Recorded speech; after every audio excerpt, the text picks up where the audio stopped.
Susie Steele of Hart's Real Estate Development had a tremendous amount of self-esteem and a positive self-concept. She once told a client that she could build him his dream corporate office in under a year's time and also win architectural awards. Why are these traits so valuable to companies?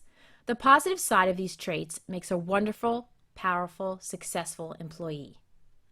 Companies have to have a clear understanding of employee personality traits in order to motivate, challenge, and train them to be productive. Personality traits affect individual employee behavior and overall success at work. Two traits that affect an individual's view of themselves are self-concept and self-esteem. Although the two terms are sometimes used interchangeably, there is a difference in definition. Self-concept is how an individual views who they are based on their habits, skills, and temperament. In other words, it is the ability to reflect on one's own traits, skills, and behavior. On the other hand, self-esteem is an attitude or view that an individual has about him or herself. It also refers to factors that we accept and value in ourselves and can be either negative or positive. Self-concept is the ability to reflect on one's own traits, skills, and behavior. Traits, competencies, and values are the three factors that are part of the self-concept theory. Traits are specific patterns of behavior that exist within an individual. These traits lead to the idea that other people will view an individual based on these repetitive trait behaviors. So, for example, Susie's behavior as a child was viewed by her father as lazy, which impacted her self-concept of exactly who she was as a person.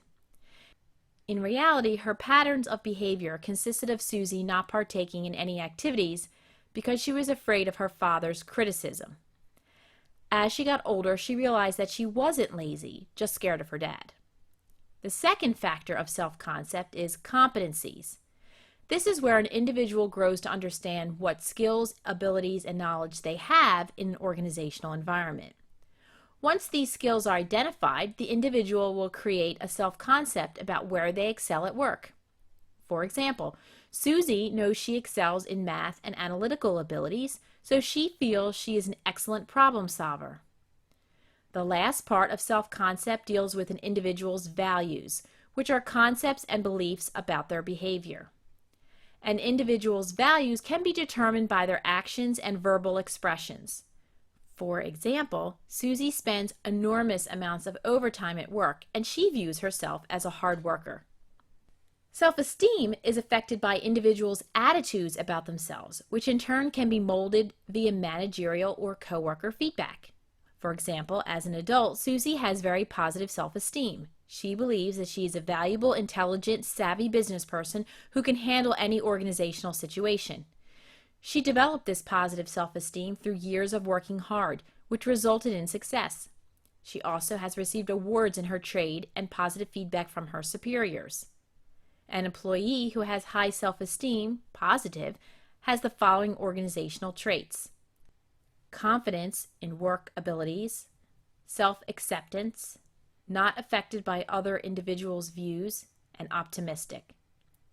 An employee who has low self-esteem or negative tends to have the following organizational traits: does not have confidence in work abilities, is not happy with who they are as a person physically, mentally, or emotionally, is overly concerned about what other people think, and is pessimistic. Susie did not always have positive self-esteem. She grew up in a family where her father had antiquated views of a woman's place in society. He constantly talked down to Susie and told her she would not be successful in real estate development. He belittled her and rattled her confidence. This led to very poor self-esteem as Susie lacked confidence in her skills. She became overly concerned about what her father thought of her life. It wasn't until she met a college professor who gave her support, direction, and positive motivation that Susie slowly realized that she did have the talent to succeed. Both self-concept and self-esteem are important characteristics of individuals for companies to analyze.